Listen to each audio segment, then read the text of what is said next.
बिस्मिल्लाहिर्रहमानिर्रहीम। नाज़रीन, programme current affair के साथ आपका मेज़बान सैयद आसिफ अली हमदानी हाज़िर खिदमत है। नाज़रीन, इज़्ज़त हद तक का जो बिल है वो पंजाब हुकूमत ने पास कर दिया है और अब सोशल मीडिया के ऊपर रिस्ट्रिक्शन जो हैं वो शुरू हो चुकी हैं। और अब कोई भी आप गलत पोस्ट जो कौमी मफाद के ख़िलाफ़ होगी, अगर आप उसको फारवर्ड भी करेंगे तो आप के ऊपर भी वही कानून लागू होगा जिसने पोस्ट चढ़ाई है। और इसी तरीके से जो सोशल मीडिया के जितने भी पेजेस हैं, फेसबुक है, इंस्टाग्राम है, एक्स है और उसके बाद जो है वो आपके यूट्यूब है, कोई भी मवाद आप डालेंगे जो कौमी सतह के मामलात के मुनाफी होगा तो आपको इंटेलिजेंस ब्यूरो यानी आईबी और एफआईए के ज़रिए बग़ैर वारंट के आपको घर से उठा लिया जाएगा। कानून पास हो चुका है। गो के ये सहाफ़ियों के लिए कोई अच्छी खबर नहीं है। पाकिस्तान में सहाफ़त पहले भी मुश्किल थी, लेकिन अब इसमें मज़ीद मुश्किलात आपको जो है वो नज़र आएंगी और मुश्किलात का सामना भी करना पड़ेगा। पहले तो ये था कि वारंट निकलते थे और उसके बाद गिरफ़्तारी होती थी।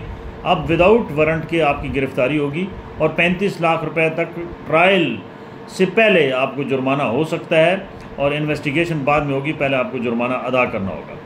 सोशल मीडिया, क्योंकि इस वक्त जलगार है सोशल मीडिया के अंदर और ऐसी फ़ेक किस्म की न्यूज़ की जो है तादाद बढ़ती जा रही है, जिसके ऊपर ज़रूर गवर्नमेंट को कोई अमल बनाना चाहिए था। लेकिन एक बात ज़रूर याद रखें कि ये सोशल मीडिया के जितने भी अकाउंट्स हैं जो लोग इस किस्म की हरकतें कर रहे हैं, वो पाकिस्तान में उनके फ़ेक अकाउंट उन्होंने बाहर के फ़ेक अकाउंट बनाए हुए हैं, पाकिस्तान के अकाउंट्स नहीं हैं। लिहाजा वो कंट्रोल या तो दुबई से हो रहा होता है, या लंदन से हो रहा होता है, या अमेरिका से हो रहा होता है, या किसी और मुल्क से हो रहा होता है। तो उसको रोकना यहाँ मुश्किल काम है। लेकिन एक अलबत्ता ज़रूर है कि आईडी अगर आपकी जो है वो ट्रेस हो गई तो एजेंसियों को एसेस दे दी गई है सोशल मीडिया तक कि वो किसी की भी आईडी जो है वो ट्रेस कर सकते हैं कि ये बंदा इस वक्त कहाँ है और उस बंदे का ये किसके नाम आईडी है और उस बंदे के ज़रिए उस बंदे तक रसाई हो सकती है। दूसरा, फायर वॉल जो है वो भी सेम इसी किस्म का है कि आपके ऊपर एक नई पाबंदियाँ आ रही हैं कि आप कोई भी पोस्ट जो है वो चढ़ाएंगे जो कौमी मफादात के मुनाफी होगी तो आपको सज़ा भुगतनी होगी और उसके लिए बजट के अंदर बाकायदा 40 अरब रुपए जो हैं वो मुख्तस कर दिए गए हैं और आप देखेंगे कि उसके ऊपर तेज़ी से काम हो रहा है। असल में प्रॉब्लम यह है कि हमारे पास पुराने जितने लॉ मौजूद हैं उसके ऊपर इम्प्लीमेंटेशन नहीं हो पाती, तो नए कवानीन जो हैं वो ले आते हैं। हालांकि चाहिए था कि ऑन बोर्ड करते तमाम इस वक्त भी सरापा एहतजाज हैं जितनी भी सहाफ़ती तंजीमें हैं वो उन्होंने अदालतों के दरवाजे खटखटा दिए हैं। लेकिन ये हुकूमत को चाहिए था, सूबाई हुकूमत जो पंजाब है उसने जो है वो बड़ी तेज़ी के साथ इस कानून को पास किया। गो के गवर्नर पंजाब सरदार सलीम हैदर ने इसके ऊपर दस्तखत भी नहीं किए, उसके बावजूद ये बिल पास हो चुका है और गवर्नर के दस्तखतों को भी जो है वो पसे पुश कर दिया गया है और ये अब बाकायदा कानून जो है उसका इतलाक़ आज से शुरू हो चुका है। तो अब तमाम सहाफ़ती जितने भी तंजीमें हैं वो मैदान में निकल चुकी हैं और उन्होंने अदालतों के अंदर जो है वो रिट पिटिशनें लाहौर में भी जमा करा दी हैं और इस्लामाबाद में भी तैयारियाँ हो रही हैं, कल तक हो जाएंगी। PFUJ, RIUJ, national press club और जितने बाकी प्रेस क्लब्स हैं पाकिस्तान के अंदर सब सरापा एहतजाज हैं और वो कह रहे हैं कि ये ज़बान बंदी का एक काला कानून है जिसके तहत रोकने की कोशिश की जा रही है। दुनिया में कहीं पे भी ये वाले मामलात नहीं होते हैं जैसे पाकिस्तान में है। सोशल मीडिया जो है वो पूरी दुनिया में उसका इस्तेमाल हो रहा है।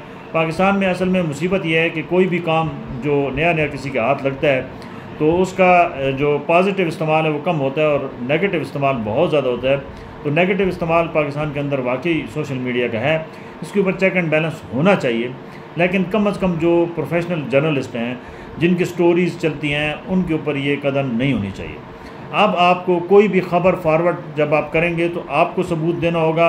कोई अगर आप ख़बर लगाएंगे तो उसका भी सबूत आपको ही प्रोवाइड करना होगा और अगर आपके पास सबूत नहीं है और आपने एक सुनी सुनाई ख़बर को या एक लगी हुई ख़बर को आगे फॉरवर्ड कर दिया है तो ये यकीन रखें कि उतने ही जुर्म में आप भी शरीक हैं जितना उस खबर लगाने वाले ने ख़बर लगाई है, जितना जुर्म उसका है फॉरवर्ड करने पे भी आपको सज़ा हो सकती है। लिहाजा सोशल मीडिया का जितने भी आपने अकाउंट्स बनाए हुए हैं आप मोहतात हो जाएं और इस तरीके से जो हिदायत हैं उसके ऊपर जो है वो अभी उसको फॉलो करें। और जब तक कोई अदालती फ़ैसला नहीं आ जाता तो तब तक कोई ऐसी मवाद और कोई ऐसी चीज़ें जो हैं वो अपलोड ना करें जिससे आपको परेशानी का सामना करना पड़ेगा। क्योंकि सहाफ़ियों ने हर दौर में कोड़े भी खाए हैं, हर दौर में सहाफ़ियों ने ये मुसीबतें झेली हैं, लेकिन ये सोशल मीडिया का जो सैलाब है इसकी अजीब कहानी है। पहले तो ये होता था कि स्टोरी लगती थी तो स्टोरी के जनाब उसके ऊपर इन्वेस्टिगेशन होती थी, अब कोई स्टोरी नहीं होती है और बस 4 लाइनें इधर से 4 लाइनें उधर से चोरी करके लगा के और एक पोस्ट बना के चढ़ा दी जाती है और सिर्फ पॉइंट स्कोरिंग के लिए। तो अब ये काम नहीं चलेगा और ये अगर कोई करने की कोशिश करेगा तो FIA और IB इंटेलिजेंस ब्यूरो यानी हमारी जो सिक्योरिटी फोर्सेस एजेंसीज़ हैं, खुफिया एजेंसीज़ हैं, वो आपको पता भी नहीं होगा और आपको वो घर से उठा के ले जाएंगे और आपके ऊपर बाकायदा केस रजिस्टर्ड होगा और आपको ट्रायल का सामना करना पड़ेगा। लिहाजा किसी भी जहमत से बचने के लिए और अपनी फैमिली को किसी डिस्टर्बेंस में डालने से पहले जो भी पोस्ट हो आपके पास पहले उसका सबूत लें और कोई भी ख़बर आए तो उसका सबूत लेना वैसे भी फ़र्ज़ बनता है सहाफ़ी का। उसके बग़ैर आप ना कोई ख़बर लगाएं, ना ख़बर फॉरवर्ड करें और ना ही कोई पोस्ट चढ़ाएं, ताकि आप जो है इस काले कानून के तहत जितने भी आपके ऊपर जो है वो सज़ाएँ और जो आपके जुर्माने हैं उससे आप बच सकें। बहरकैफ हमारी तकड़ी तंजीमें हैं, सहाफ़ती तंजीमें, और वो इंशाअल्लाह इसका अनकरीब अदालत के ज़रिए जो है वो रिव्यू में जा रहे हैं और इसके अंदर जो भी कुछ ऐसी शिक्कें हैं जैसे 35 लाख रुपए जुर्माना है, सहाफ़ी की जेब में 3500 रुपये नहीं होते हैं तो 35 लाख जुर्माना कहाँ से अदा करेगा। तो ये बहुत सारी चीज़ें हैं जिसके ऊपर डिबेट होनी है और ये डिबेट भी होगी और इन कवानीन को तब्दील भी करना पड़ेगा पंजाब गवर्नमेंट को। ये बात याद रखें क्योंकि वक्त तब्दील होगा तो ये सारी चीज़ें तब्दील हो जाएंगी। बहरकैफ अभी आज से इसका इतलाक़ हो चुका है और तमाम जितने सोशल